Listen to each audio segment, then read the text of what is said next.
Hello, and welcome to Manga Splaining, the show where we recommend great manga to folks who haven't read much manga before. Hosted by Deb Aoki, Christopher Woodrow Butcher, Chip Zdarsky, and myself, David Brothers. Follow along with our show notes and reading list at mangasplaining.com. And I completely botched the intro again. I'm going to blame the Invisalign that I've had for the past 22 weeks, making me talk funny. You were on such a good streak, too. Yeah, right? I don't know. My vanity really sabotaged me on this one. But we are here today to talk about Baki by Keisuke Itagaki. It is a battle manga in the truest sense. It's something we haven't really talked about much on... Actually, correction. It's something we haven't read much on Manga Splaining, but we have talked about a lot. Made tons of comparisons to other manga in terms of like battle mangas this way, battle mangas that way. And for my money, Baki is one of the most enjoyable battle manga and also one of the purest. There's not a lot of like fluff and characterization padding things out. that pesky characterization getting in the way. Dialogue, disgusting. But my introduction to Baki was actually through the anime. There were some original video animations in the late 90s. 1994 is when it was made in Japan. I think it hit over here a few years later. And it was one of the craziest anime I saw as a kid. Like even with Akira, with Fist of the North Star, Baki was the one where someone fought by like yanking on someone else's nerve endings and like doing stuff like with organs. So it's always stuck in my mind as a thing where it's very over the top. And when I revisited as an adult, I was surprised that it's still very over the top, but like much more consciously over the top than I thought it was when I was a kid. I thought it was kind of like a Rob Liefeld, it's just out of proportion because it's out of proportion thing. So I wanted to bring it to the podcast because it's very straightforward. Like if you aren't into this kind of manga, you probably won't like Baki. But if you like these kind of action scenes, this kind of like non-toxic hyper-masculinity, to try to coin a phrase. All right. Yeah, I'll get Chris's opinion on that in a little bit. I think Baki has a lot going for it. So let's start with Chris. Christopher, what do you have for us on Baki? I need you to pull apart non-toxic hyper-masculinity. Yeah. Before I answer, because there's some toxicity that I have detected in this first volume. So I would love to hear what you're talking about. I would say the non-toxic aspect is through Baki himself, who is mostly motivated by competition. Like, can I beat this guy? Is it possible to beat this guy? Can I improve myself and like go to the next level? Well, everyone he fights are mostly, murderers in this volume. But it doesn't position Baki as the only way to be a man, just the strongest way to be a man. And that's like a storytelling thing I think is kind of interesting. And as the series goes on, you meet Baki's father, who is drawn like an actual demon. Like the subtitle of one is Baki, son of ogre. And the best advice he has for his son is have sex with your girlfriend as soon as possible because love will make you a stronger fighter. Which is not the kind of lesson that you would expect from a series that looks like this. That like love is, what keeps you moving along. So that's kind of where I'm coming from with the non-toxic hyper-masculinity. It's not necessarily... It's tough guy stuff, and it's very macho, but it's not macho in the sense that, like, the Punisher or something like that is macho. Interesting. Chris, counterpoint. Yeah. Not like I am.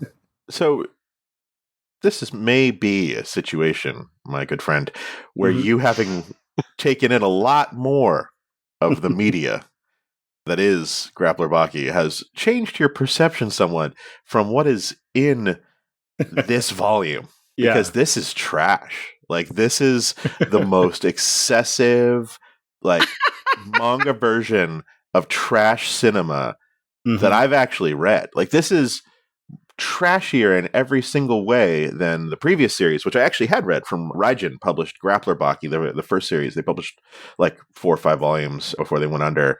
I don't know, like a decade ago, I don't know, time ago. Time is meaningless. And yeah, man. It's just, I actually read the second volume because I was like, I gotta give David the benefit of the doubt here and just keep going. And it's fine because each volume reads in like 5 minutes. So it was like real easy. I'm glad this was a Comixology Unlimited title. Wow. Like, and this is like metatextually trash. Like this is like buying grainy VCD rips of like Asian like revolution cinema from the 90s, and it's like you can't quite tell what's going on all the times. Like my first volume of Baki is like misaligned, so like the whole page is shifted up like an inch, I guess. Oh, yeah, And the this is cropping on digital. Kindle is bad. Yeah, so the cropping on the Kindle version, I've got an extra inch of like black space at the bottom, and then the tops of the word balloons and the whole pages are cut off. Like it's like an artifact that someone like snuck out of from wherever it came, and like badly photocopied it and turned that into the Kindle version. It is like there's no redeeming ideology in the first 2 volumes. It is just literal murderers escaping from prison by murdering as many people as they can to come to Japan to fight Baki so they can murder him. And that's the plot. Like, that's the plot of 2 volumes. In the second one, there's an actual fight instead of just murdering, people that happen to get in there. It's like, oh, it's just, cops who've incarcerated people. It's like, no, they murder the guy who's trying to sell him a Nikomon at the like a bun full of meat at the convenience store. Like they're just murdering indiscriminately. And it's very good for what it is. It's very, very good for what it is. But there is, to my mind, literally no higher purpose in these 2 volumes that I've read. And I'm trying to think back to the, 15 years ago, or whatever it was from Horizon, and the 5 volumes that I read there, and there was no higher purpose there. It was literally just like, I am glad that you have found something in this that is deeper. I have not. And it's not to say that it is a bad manga, but it is trash. It is the definition of like trash cinema, of like trash pulpy paperback manga that you don't want your parents to see. That is my take on Grappler Baki, volumes 1 and 2. But God bless you. I'm glad you found something else in it. I love that after 80 some episodes, I finally broke Christopher. Oh no, I read the second volume. I'll read the third. It's apparently free, but it's just to see an interesting way in which someone gets their ass murdered. Yeah, it's just like I would agree that was with it to me. It was like the iterative murder. It was like, oh, that's very creative the way that they murdered this person.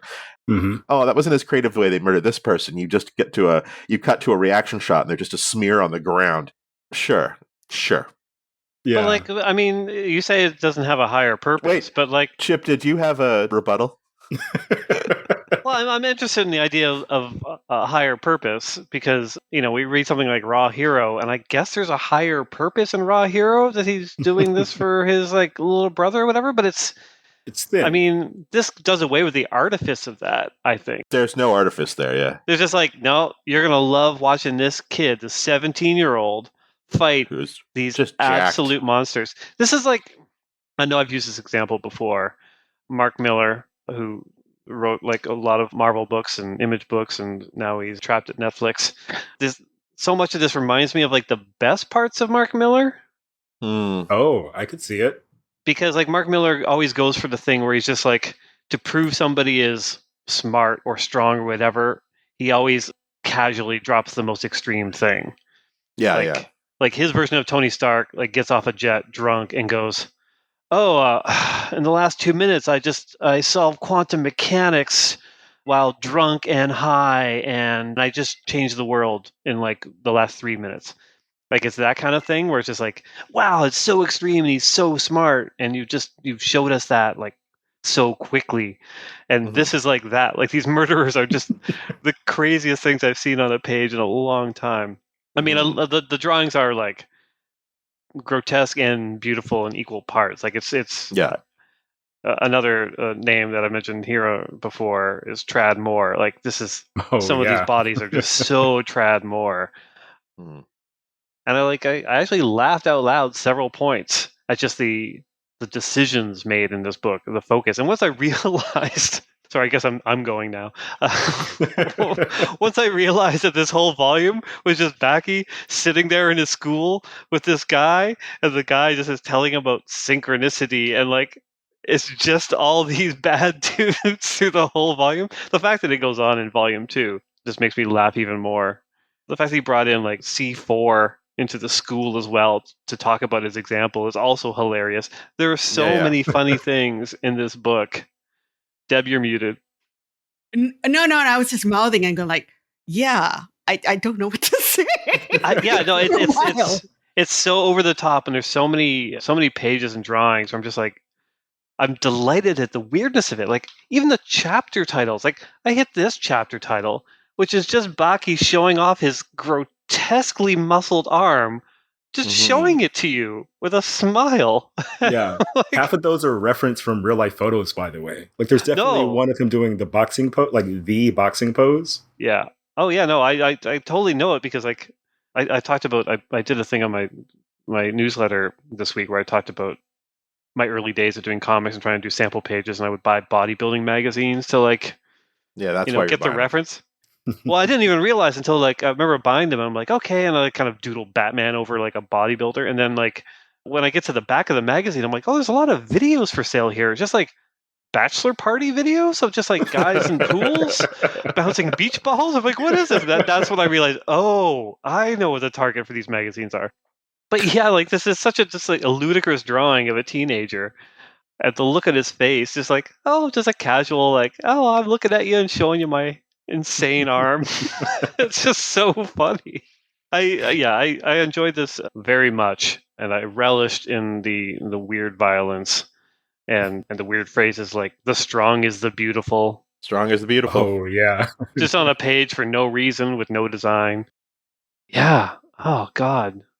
Even just this drawing of the one guy in which his butt has inhaled the pants. Yeah. It's amazing. It's amazing because these are all just like choices you make, and the choices in here are just so wild. I love it. I just love it. I like that both of you are on kind of opposite ends of the spectrum, because it's exactly what I was talking about, where if you like stuff like this would be up your alley. And if you're not into it, it would be almost repulsive in a way, because it's so what it is. Yeah. But it's so cartoony too that I can't even see it as being repulsive. Like, if it was realistic looking, I might be like, oof, I don't know, but like these I didn't caricatures. dislike this. I feel like maybe I have not been clear. I didn't dislike this book, but I have no pretensions about what this book is. Like, The Strong is Beautiful is like literally the thinkingest that this book gets. It's just like, what if people were just like kept getting stronger and you kept finding new muscle groups to work out somehow and then drew them all? Yeah, I think Tradmore is an awesome comparison. But we haven't heard from Deb yet. Yeah. I am stoked. I would love to know whether Deb liked it or not, let alone what she thought of it. Well, obviously, not my first choice for how to use my Comixology Unlimited credits. Let's put it that way. Yeah. I had heard about Baki for many, many years. It was one of those books that everybody talked about, like, why isn't there a legal version of this? And oh my God, it's so amazing. And oh my God, it's so crazy. Mm-hmm. But, I wasn't incented to go look up the illegal versions to see what people were talking about, right? I did a manga panel at Comic-Con, and Daiheshi Ohama from Media Do said, oh, we're going to do Baki, so can we announce it? And I went, sure, yeah, let's announce it at the panel, because you have no industry panel, and let's go ahead and do it. Let's see what happens. And yes, people got excited, and then people were less excited because the translation wasn't so hot. But I remember reading the first 2 chapters and stopping. And going, okay, here we go. Not my thing. Mm-hmm. Later, bye. So this is the first time I've read the entire first volume. I got to say, like, maybe what's kind of coming up for me is because immediately before reading this, I was reading 2 other series that are kind of well known for their over-the-top violence and battle drama, which is Solo Leveling, which is a webtoon, and Kaiju number 8. Oh, yeah.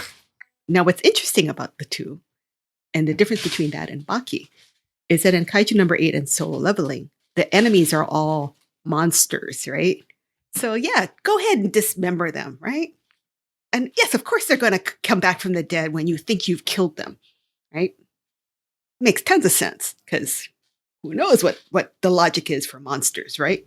Mm-hmm. With Baki, on the other hand, it's like, wait. How is this guy who was hanged come back to life? Wait. How does this guy who was in the electric chair shake it all off and go, next? Martial arts. Deb, they're Martial just arts. that strong And evil. and evil. Because apparently evil is its own immunity potion. I don't even know. But like some of it, I got, if you kind of relax and, breathe into it, like the Las Vegas-ness of it all. That's actually a really good. This is a little bit the Las Vegas of manga. The Las Vegas of manga. Like, just don't take this shit so seriously, because why should you, right? It wasn't there to be taken seriously. So the part where the guy like whispers in the guy's ear, and the next panel he's blown his brains out the other ear, like so much ear snot. Like, what? Yeah, that's so great. That's so inventive. Yeah. And yet so impossible. I'm going to roll with this. I'm just going to give him props for coming up with the most amazing ways to kill people, injure people, and take people to what you think is the brink of death and have them snap their head around and go, psych, sucker. It's not just the creative ways of killing people. It's also like when they discovered that guy escaped up the shaft, which is the slightest pieces of rust in his fingers. Like, I mean, it's ludicrous. The thought that goes into this, right? Like, it's just always a surprise, because you think there's no way this is possible, and it isn't. But he just leans really hard into it, and he just has fun with it. Yeah, they're also like, it's telegraphed in the sense that they're all 10 feet tall. Like, these are clearly, like, the world we're in, clearly the normal rules don't apply here. They all have muscles, like they have balloon animals, right? Yeah.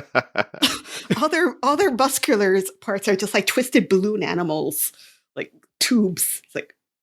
It's a very unique style. Yeah.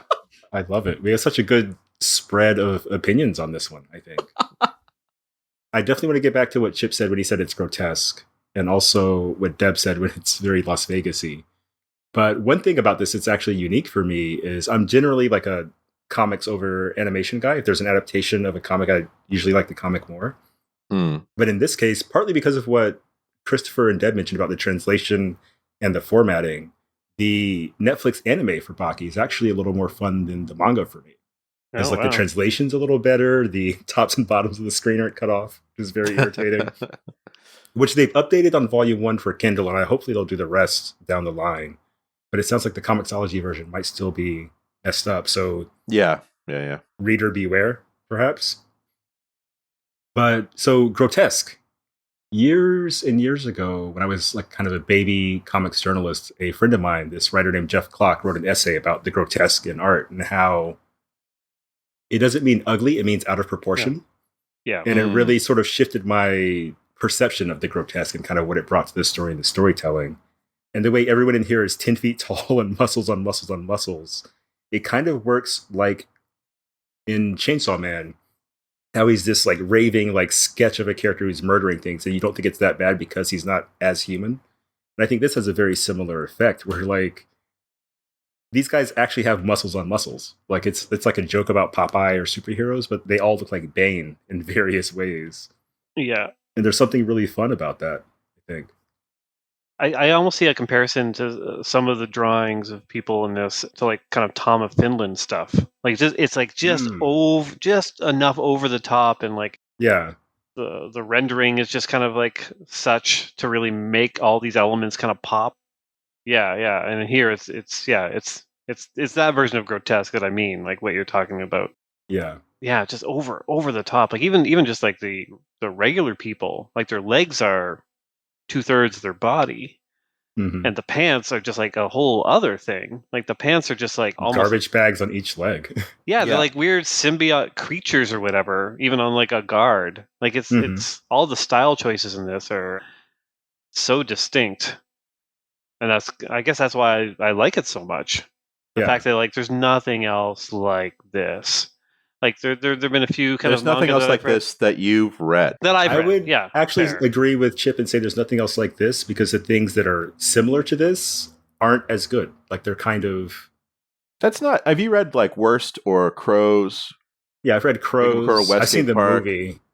Yeah, Record of Ragnarok's the more recent one. That's like this isn't like an iconoclastic series. This comes out of like it's halfway between like a teen Japanese street gang manga and a battle manga. And I think it does a lot of things really, really well. It's why Baki's Baki. That's why, like, most of the weebs, when you say, "Oh, we're going to read Baki," they're like, "Oh, I wonder what they're going to think. Oh my god, when that guy's face got crushed." Like, like it is not out there alone. Just to be clear, I'm referring to the art style. I'm not referring to, like, I'm sure there's a lot of books like this that are just like murder extravaganza, but like I don't know of any artist that draws a fist like that. Like that's just like almost cubist. That is grotesque, yes. It is grotesque, and like even this is this might be one of my all-time favorite pages in a comic. The swimming, like the swimming, like just the choice to be like to take up 2/3 of the page with an extreme close-up of this guy swimming, and it's almost all just like teeth and just those weird lines and his like half-lidded beautiful eyelashes. Like it's all, it's amazing. This is an amazing book. Might be my favorite book. I can't tell. Love it. You're only reacting to me pulling it apart, and you're like, no, now I like it more, actually.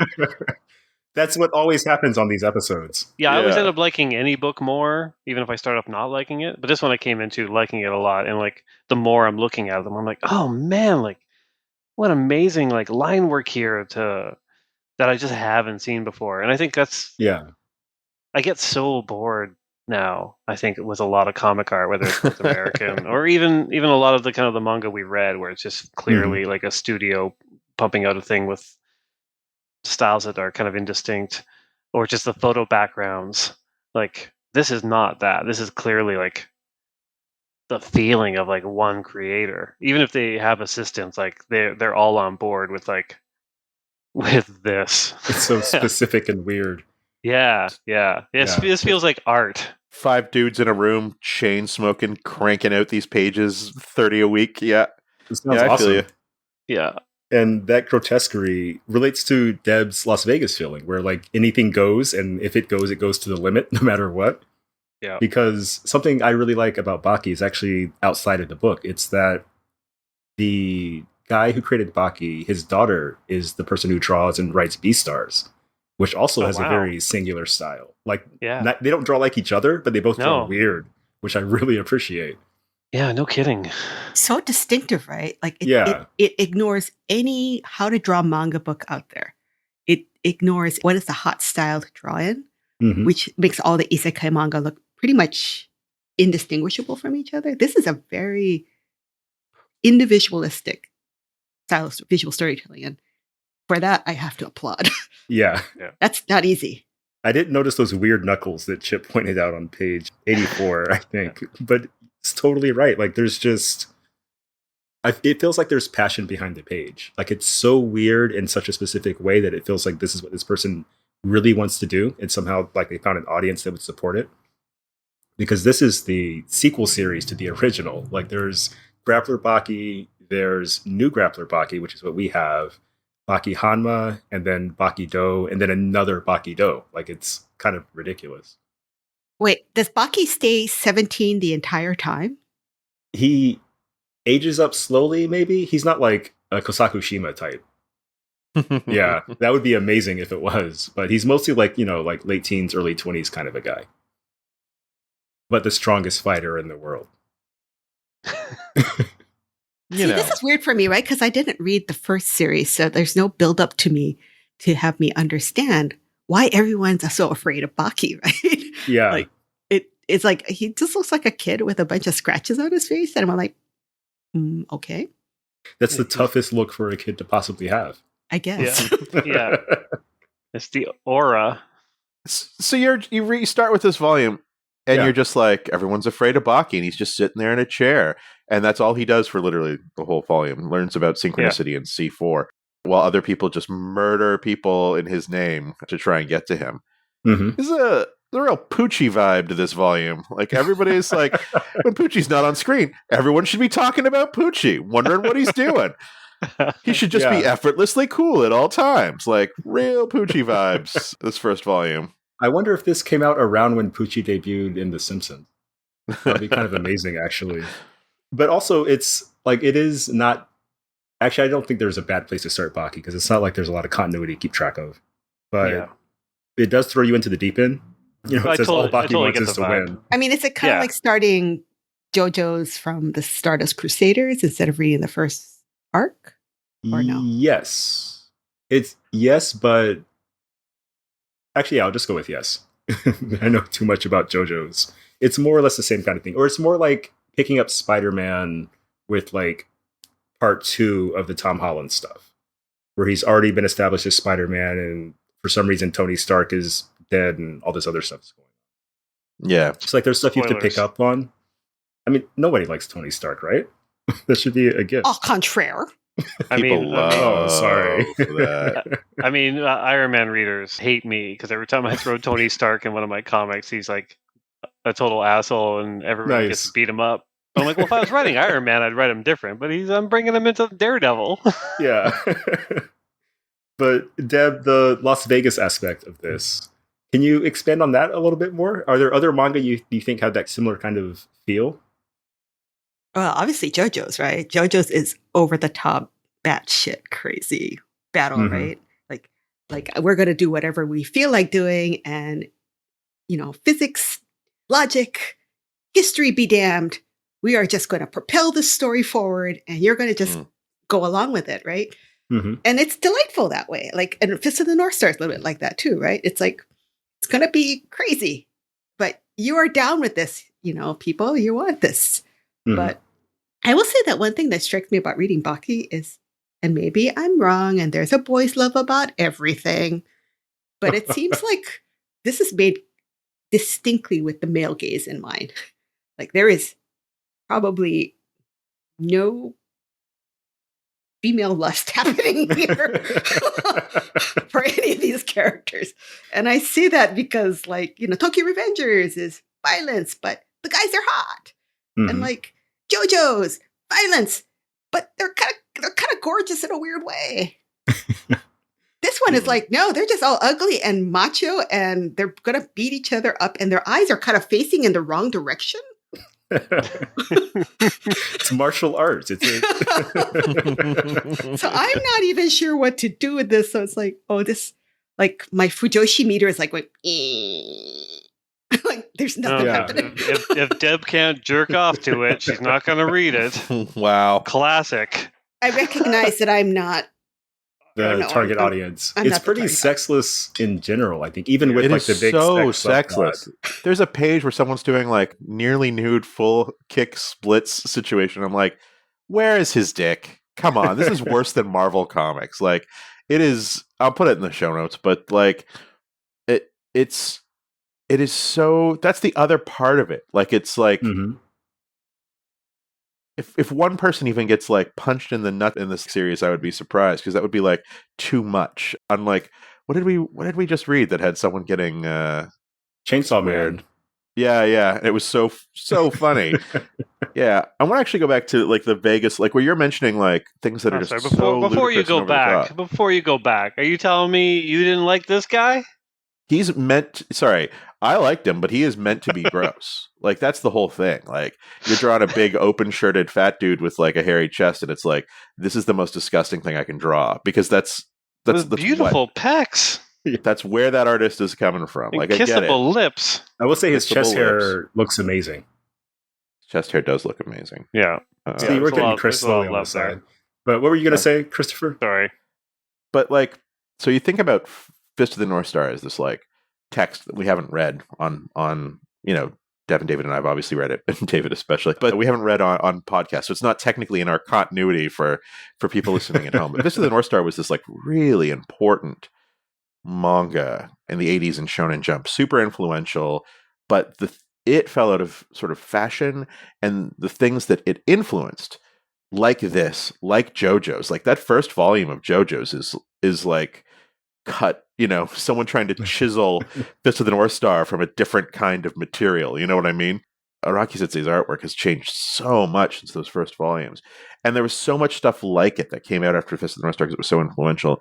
And it's not to say that Fist of the North Star didn't have its influences as well, obviously. But yeah, like this is clearly, the things that you're mentioning are all clearly descendant of this like macho 80s Shonen Jump style of like over the top manga that has been that was like started to be replaced with Dragon Ball Z and then was completely replaced by like the Naruto, One Piece, Bleach generation with like much prettier, less grotesque in there. I mean, maybe Luffy's grotesque in the way that you were talking about, but like he's like a grotesque. Cute grotesque. And I see that. I see this as like very much. It's so fascinating that Chip is like, this is such a breath of fresh air, because I think it is in some ways, but it's also such a part of that school of manga making and manga thought, and not in a bad way. Like again, like I don't think that there's anything from my perspective to recommend this manga other than it is endlessly creative in how it murders people and occasionally funny in doing so. But like I don't think that there's more there, and maybe it's you just have to be like, if you're in the mood for this, you're in the mood for it. Yeah. More in what sense? Like I don't want to like say we read games. manga. That sounds so condescending. But yeah, like what more could anyone possibly need? I don't know, Deb. What more could you possibly need from a manga than a dude putting his lips up to the ear of another dude and blowing until his brains splatter out the other side? Like, that's creative and like fascinating and actually really interestingly drawn. Like we'll throw that in the show notes too. Like there's a high degree of craft here, but for me, I don't feel anything else. Like there's not anything like even like Vagabond or Lone Wolf and Cub where there's like a deeper understanding of honor, or the human psyche, or like responsibility, or like, you know, you're saying in the intro that it's like, you know, non-toxic masculinity, and it's about like, you know, that, and I'm like, I don't see it. Like I literally can't see it in this. Like in the first 2 volumes of the second series. Yeah, I do think that comes over time, and in terms of themes, it's still very thin. Don't get me wrong. Yeah. But like the feature, the star of the show is definitely the craft, like the drawings, the sheer. There's one volume where a guy regurgitates a grenade as part of his fighting style later on. Yeah, amazing. Yeah. And it's like that's, come on, dude. And here's the thing: it really is. Yeah. I think you were right. The Rob Liefeld of manga, like it's just like pure energy and dynamicism. Obviously cranked up to like 13. Like if Rob Liefeld's a 10 on that scale in American comics, this is like higher and higher and higher and pushing it further and further and further. And that's great. But like no one's going to be accused of Rob Liefeld comic of having important things to say about anything. But so storytelling wise, what did you think? Like, is it clear? How do you think about it in that sense? It's interesting. I think it is super clear. There's not one moment that I couldn't tell exactly what was going on. But I think the author has a weird over-reliance on either full-on, like, stuff like this, like, full-on, like a Usual Suspects kind of lineup. Full body, full-on, looking directly at the person, or perfectly in profile.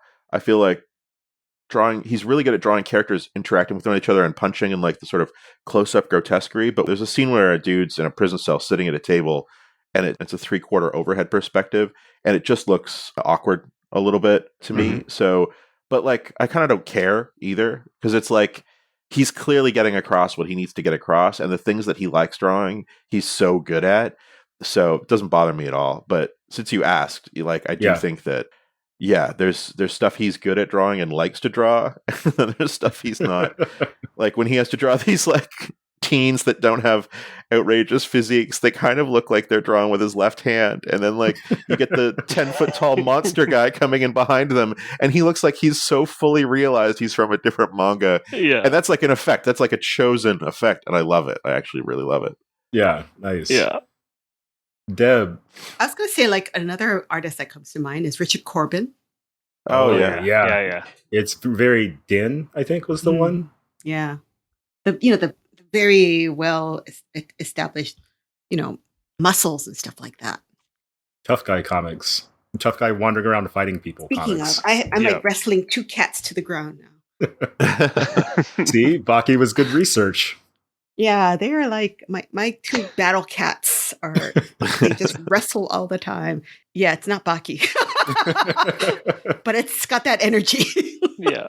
I loved what you said about your Fujoshi spirit kind of bouncing off this a little bit, because there's a drama which has the amazing title of The Chronicle of a Maiden Who Continued to Think that Grappler Baki is BL. Of course there is. I don't think it's translated. That's a lonely ship, boy. Wow. There's news on Crunchyroll about it. It says an upcoming live-action TV drama based on the essay manga by sociologist Junko Kaneda about a woman who labors under the idea that Keisuke Itagaki's violent martial arts manga Baki is actually a Tinder boy's love story. So I really want to see this, I think. It's so weird. I kind of don't blame you. That sounds more interesting. Yeah, and that sounds more interesting than this, actually. I was glad to see there's kind of like a joking take on this. It's also official, because like it's goofy, but it's very serious, right? Like it's not. Yeah. It's serious about stupid, to borrow a phrase from a friend, in a very good way. And Fist of the North Star, very similar, like very, very serious about like its macho kung fu philosophy. But all the spin-off material for these stuff, or I guess several different spin-off materials for these things, like are just straight up parodies or like goofball takes on the real thing. Yeah. And I like that. I think it speaks to like the strength of the work, but also like the fact that the author's like, yeah, have fun with it. Like I had my fun. Here you go. Yeah. David, I want to ask you. Yeah. You invoked Raw Hero, or somebody did. I don't know if it was you or Chip. Chip invoked Raw Hero. Yeah. Raw Hero was self-aware. Raw Hero was making jokes, but was very much in on it. Like it was like aware of the context in which it operated as a sort of, I mean, even the title, Ready and Wet Hero, RAW. Do you think this is self-aware? Do you think that the people who were making this at the time that this was made, maybe now, with a, BL, look at it, 20 years later, but when he was making this, do you think he was self-aware at all? Or do you think, yeah, and then this one, it's just going to be friggin' cool. Do you think this is the equivalent of smashing action figures together? Or do you think that he is aware of what he's doing in the context he's working in? I think it's both. Like, he's definitely smashing action figures together, but, like, you can't draw a page like this with the guy crawling along the ground in a straitjacket and not be, like, a little bit self-aware, Like, it escalates to such a ludicrous extent so quickly. Like, the first chapter is an entire classroom of people who are terrified of Baki, who's just in there chilling with, like, 2 broken arms. And no one gets what's going on. They don't even know why, yeah. Yeah, and it's, like, the dumbest thing, but it's so good, too, in terms of, like, setting the stage for this universe. Yeah. First chapter called Synchronicity, by the way. Yeah, I would say not as self-aware as Raw Hero. I think, actually, Raw Hero is probably more... dramatic irony is what I feel from Raw Hero. Yeah. Where we can kind of see the gap between what's happening and like maybe the main character can't. But this is so earnest. Yeah. It feels like it's exactly what they meant it to be. If that answers your question. And I agree with that 100%. Yeah. Yeah. I actually agree with a lot of your taste. It's so funny. I usually bounce off earnestness when it's like to do with love or like kind of positive emotions. But I love earnestness when it comes to things that are just gross. Anything where it's like, we talked so much about people who love to draw on this podcast. Like when you read a manga by like Taiyo Matsumoto or someone like that, where it's just like making marks, like I'm having the time of my life. Yeah. Jiro Taniguchi, I think the same thing. Like you just feel the energy on the page. And even if the story isn't there, the storytelling might still be there. Yeah. And I think those are often 2 different things. Yeah.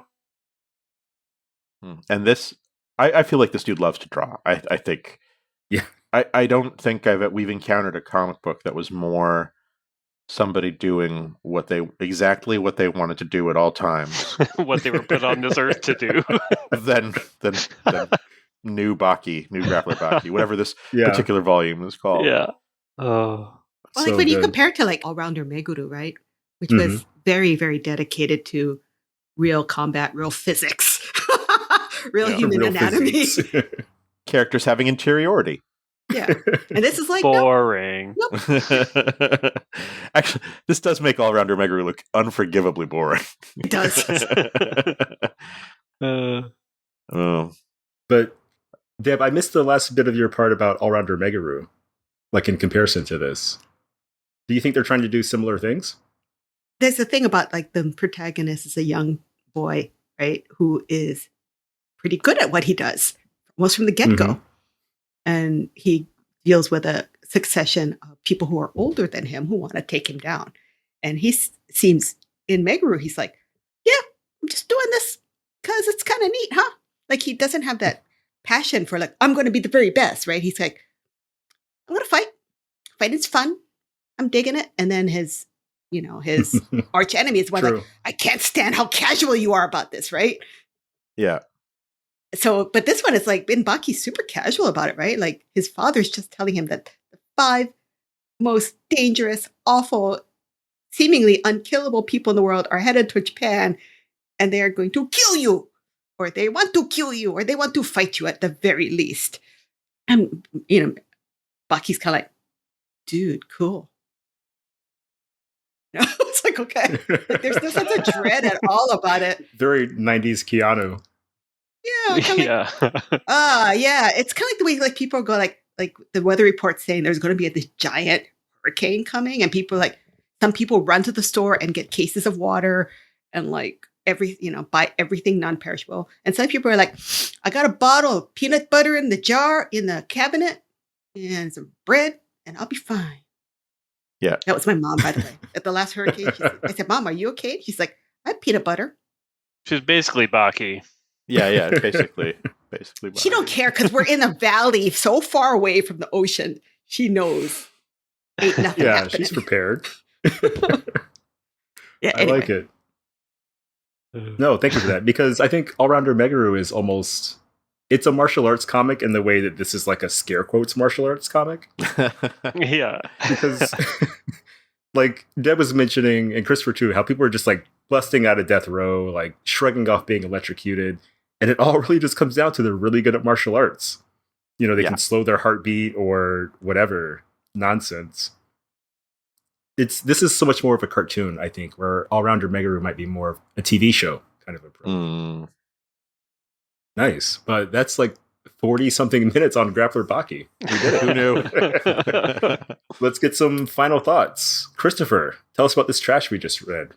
I think if you like 90s cinema, like Ichi the Killer, Takeshi Miike, Korean New Wave kind of stuff, you're going to dig this. And I did. And it's just, you got to be in the right headspace for it. And I think that there's nothing wrong with that. But I don't see anything else there. Maybe you will.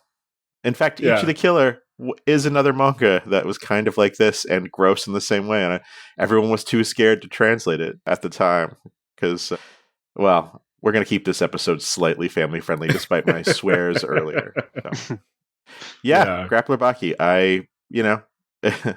I know that there's always another volume waiting for me, and that's a warm and comforting feeling. Nice. And Deb, how about you? What are your final thoughts on Baki? Well, I don't even know where to start.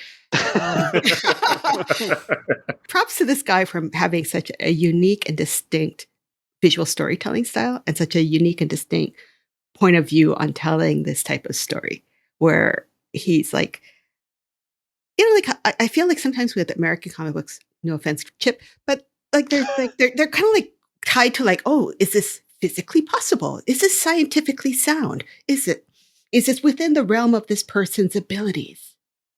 Itagaki does not care. He is just having fun. Kind of like how in One Piece, what's the limits of Luffy's stretchiness? We don't know. Only Ichiro's Oda's imagination and whatever the demands of the plot might be at that particular chapter. And that's okay. It's okay for it to not make sense or for it to surprise you by being so, whoa, what? And that it in itself is entertaining. I don't know. I mean, I still find the way he draws distracting. Yeah. But I respect the sheer energy and originality that's going on here. Probably not going to read volume 2 unless you force me. Next week on Manga Splaining. Yeah. That'd be great. But I'm glad we have this as a point of reference from now on. Yeah, same. It'd be amazing if the rest of the season, every time it was David's turn to pick, he just picked the next volume. Just every single time. Volume 3, volume 4. We will learn to like this. Yeah, Just you wait. I'll make you read Skip Beat. Oh, man. The last season of Manga Splaining is going to be all conflict. Yeah, It's going to be all spite picks. Yeah. Chip, how did you feel about Baki in the end? I loved it. What Deb said about American comics is true, and I try to fight against it wherever I can. I think I mentioned on this podcast that I recently had Batman fall to Earth from the moon. And I tried to make it scientific. I consulted our friend Ryan North to give me like, oh, if it's like how many G's before you pass out, and like how do you reverse this and do that, and like it's ludicrous. He cuts off his like trunks to put them over his face because his mask is cracking. Like it's all sorts of superhero nonsense. And it was the most fun I've had reading a comic in a while. And sure enough, there are people out there that are just like, oh, I hate this. Like Batman can't do that. And I was like, what? He's Batman. Yeah, he can. So yeah, I do take that point. I love this. Maybe it's because of that I love this, because I'm always having to push back against that kind of thing in my work, that when you see someone just kind of like unleash and just do whatever, it's totally fun. And there is no higher purpose to this. There's no themes. They're not digging into anything. But I think so much work is like that, especially nowadays. It's always a question that's kind of posed when a project is being considered. That is kind of a nice palate cleanser. It's weird that this is a palate cleanser. That this grotesquerie of violence could cleanse a palate, but I really feel like it. Like if you just finished reading, Portrait of My Father, it's like, oh, I just need a palate cleanser. Like this is that. Yeah. So you got to be in the mood for it, clearly, but I quite like it. I love our Manga Splaining canon that we're coming up with. We're like Jiro Taniguchi's on this side and Baki is on this opposite side. Yeah, we do have some variety on this podcast. Yeah. My final take is I agree with everyone on the podcast. I think all you make some really good points. I think Chip's points are the goodest, of course. Yeah, I was going to say. But it is very much like storytelling heavy, I would say. Like there's so much cool stuff going on. There's a guy that breaks glass with the vacuum in his palm, which like Chip, it's like Batman falling from space. Yeah. But probably the most ludicrous thing about this series is down the line, they introduce a slightly misspelled Muhammad Ali and his son Muhammad Ali Jr. for Baki to fight. And it becomes a whole love triangle thing with Baki's girlfriend and Muhammad Ali Jr. And it's like amazing. Maybe the most disrespectful and funny thing I've seen. I know what this reminds me of. Coliseum. Coliseum. Same genre. There's also Kengen Ashura. Like with Putin on a tiger.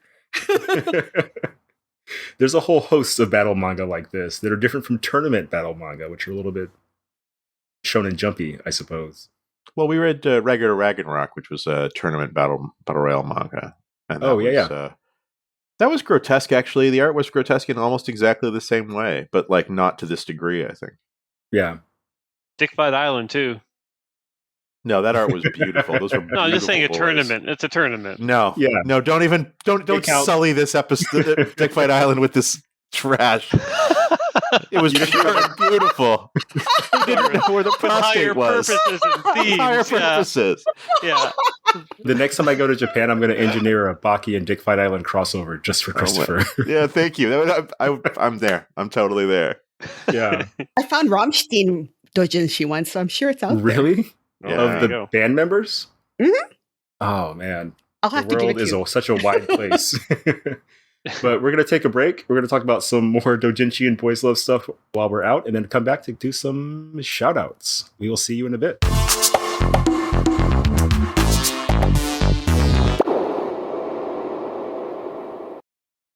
And we're back. We're here to do some shout outs real fast. We're going to start with Deb. What do you have to shout out for us this week? Well, thematically, since I was grousing about how little Fujoshi joy I was getting from Baki. I want to shout out a series I just started reading on Lazen called Jinx by Ming Hua. And it's about a top MMA fighter who he has this one hang up. In order to win, he has to have a very satisfying roll in the hay before his next fight. And he meets this personal trainer, physical therapist, who is very much smaller than him, but is very, very down on his luck. His grandmother is ill. She has cancer, and her treatment is costing him thousands of dollars. He has loan sharks coming after him. And so when he meets up with this world champion MMA fighter, who is super hot, by the way, he offers him $5,000 to come over late at night. He goes, okay, well, massage, okay, physical therapy. No, Anyway, the sheer over the top, I guess, sadism that's going on here in this relationship made me gasp. It's intense. There's a scene in the most recent chapter where he puts something around his manhood that makes his manhood even bigger and more bumpy. Oh, I've seen those at Don Quixote. Ouch. So it's just like Baki then. It's like Baki, but cute, much prettier. So if you read Baki and thought, I don't know if I'd screw these guys, go read Jinx by Ming Hua. And tell me what you think. I'm trying to imagine a naked Baki character, and I kind of can't.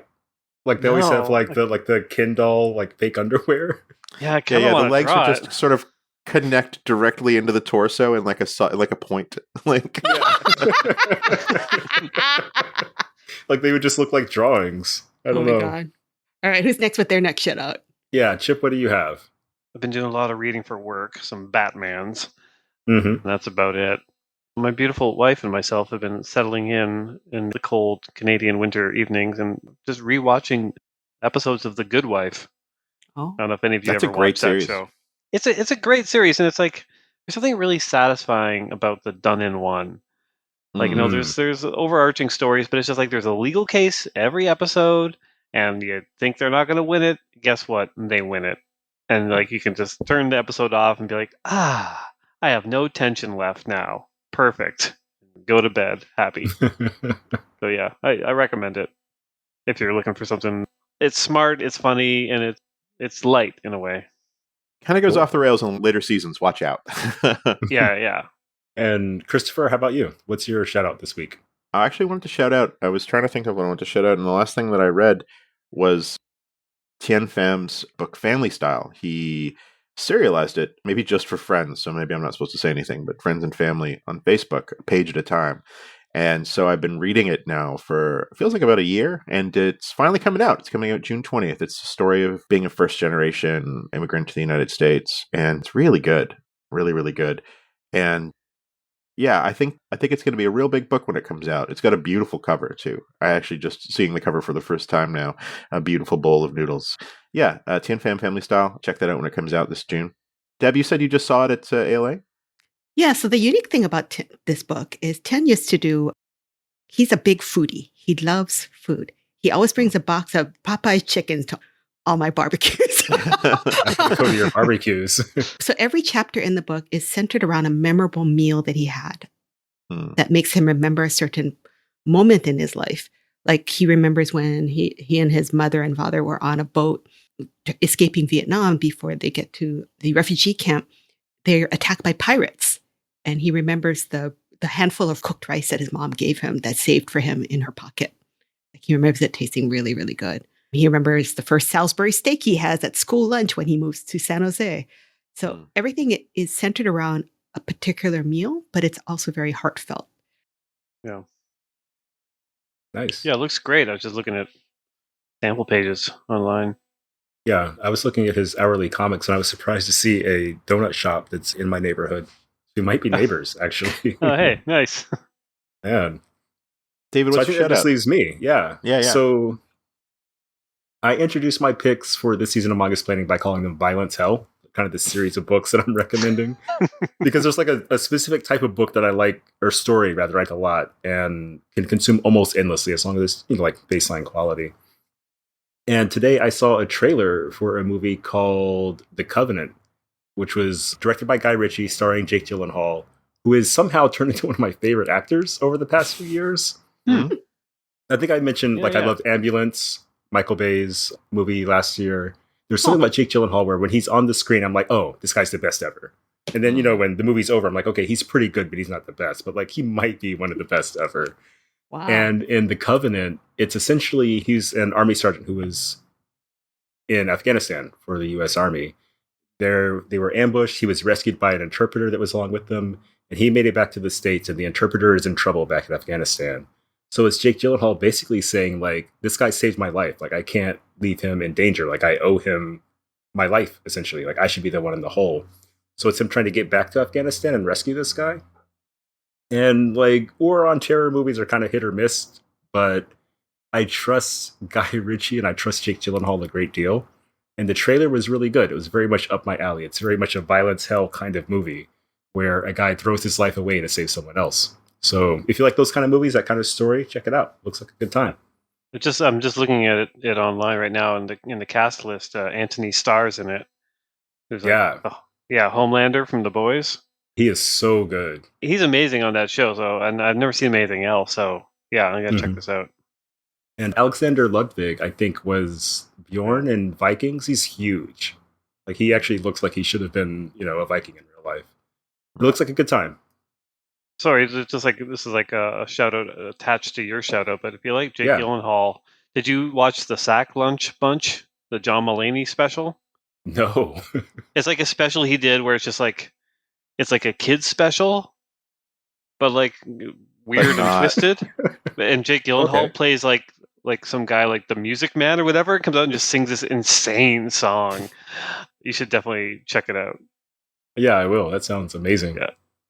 Cool. So I gotta watch movies one of these days. That actually it's weird. It's the first thing you've recommended that's a TV show that I've seen is The Good Wife and Sack Lunch Bunch today. Yeah, there you go. It's a little weird, actually. Like, wow. More or less weird than you and Chip both reading the same book around the same time with Les in your book club. Oh yeah, yeah. Hey, yeah. Because I just edited that episode. Did you finish reading that, Chris? Finish reading what? Les? No, I haven't read it. I flaked. Sorry, I had to go back to Japan for an emergency suite of meetings. Okay. So I actually missed book club and didn't read the book. No synchronicity at all. No synchronicity at all. For shame. The martial arts are super low this week. But all right, we're gonna call it a week. We will see you next week with more manga to be explained. Are we still doing that? Yeah, sure. Why not? I think we are. Yeah. All right, we're gonna leave it in. Yeah. All right, thank y'all for listening.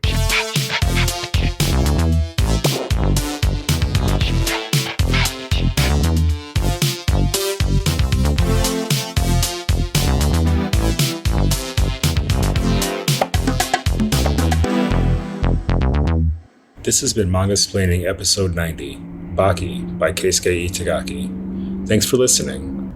Our next episode is a small event, the Tokyo Scope crossover special. You can follow along with our complete reading list at mangasplaining.com and check out our newsletter and digital publishing endeavor at mangasplainingextra.com. Thanks to DADS for their musical accompaniment this episode.